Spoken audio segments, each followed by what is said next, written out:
So, good afternoon, Sir Junicio Junior Balaba. So, I am J.R. Minikatuan from BSMT1 section Better Guess. So, in this video, I'm going to explain my formative assessment 2.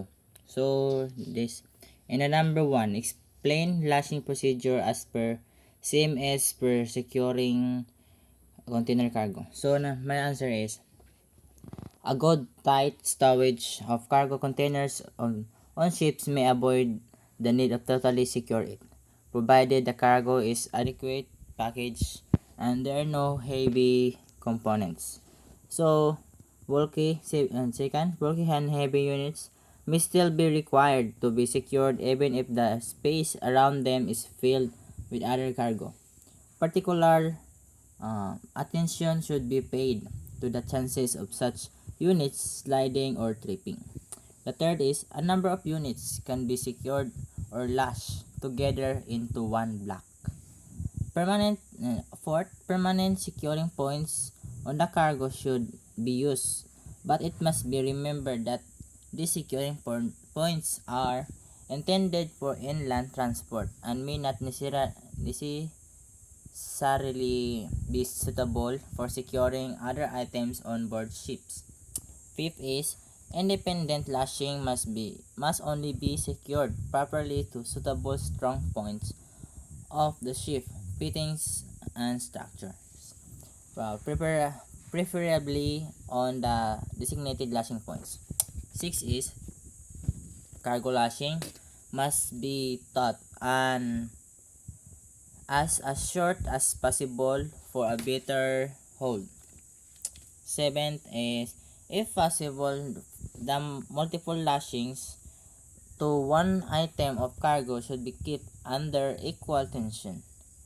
The integration of different strengths and elasticity should be completely avoided.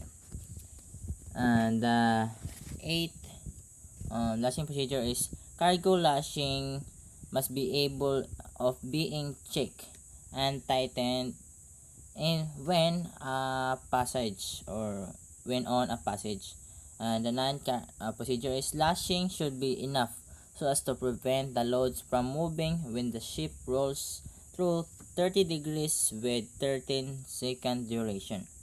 And the last procedure is tightening the cargo down to the ship will add with a great deal in securing it completely before it shifts. And number 2, discuss the proper wire rod, coil, stowing, securing, and the cargo hold. So, wire rods must be handled with care to avoid necking, scratching, and localized sharp bends and twists to the windings. In the circumstances, the fork of the forklift trucks need tayo to be protected or of cylindrical construction. The bundles or coils should be hosted by means of cobra or braided wire slings or hooks are often used. When only part of the cargo space is filled with wire rods, the ideal stowage position is against the after bulkhead with wire stow projecting forwards of this. Adequate dunnage must be used to keep the goods clear of the metal parts comprising the basal structure.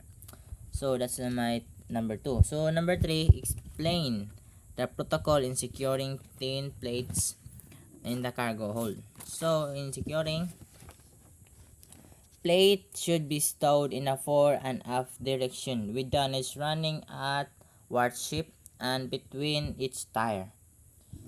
Stowage should be from one side of the ship to the other, leaving no voids and the top layer secured with wire or chain bindings. When loading tin plate, stowage in subsequent tires can be in alternate directions. So, in the number 4, discuss the protocol in securing the Roro cargo per cargo securing manual. So, on number 4, preventing unauthorized entry vehicles and pedestrian into the terminal. Second is enforce of speed limits. Third, segregation of vehicles and pedestrians. Fourth, adequate marshalling of passenger carrying vehicles. Fifth, provisions of safe routes from car decks to passenger accommodation. Seven is maintain clear approach to Ruru ramp. Eight is eight procedure is only those involved in loading or unloading allowed onto ramp. The nine procedure is if pedestrian access must be via the ramp, provide safe means of access, race walkway. The 10th is ramp keep clear of obstacles. The 11th is good coordinations between ship or shore to maintain ramp at safe level gradient. The 12th procedure is clear rules controlling movement of vehicles on or off the ship. Procedures for abnormal loads. Lashing teams must be wear protective clothing, work in teams or inside of each other, stand where visible to loading vehicles. Use whistle, stop and clear, standardized hand signals, and train and competent in lashing procedures. So the other procedure is clear safety procedures for using ships and cargo lifts. And the other is safety of work for stow, especially regarding safe use of large lift trucks. And the last is control vehicle fume.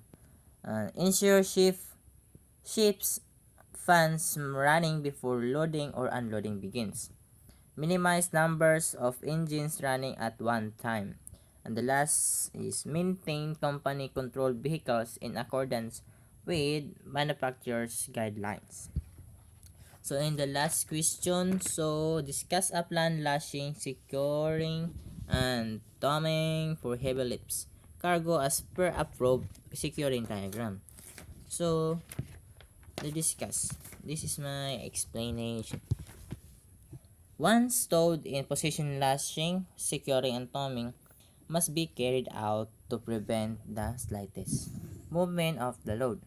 All lashing must be set up tight and wooden toming must be secured in such a way that it cannot be dislodged by ship vibration, working, or movement. As a rule of thumb, a total lashing on one side of a load should have a total weight of the load should have a combined breaking strain of at least 1.5 times the total weight of the load to be restrained. So toming and choking would be extra to this. So that's all. Thank you.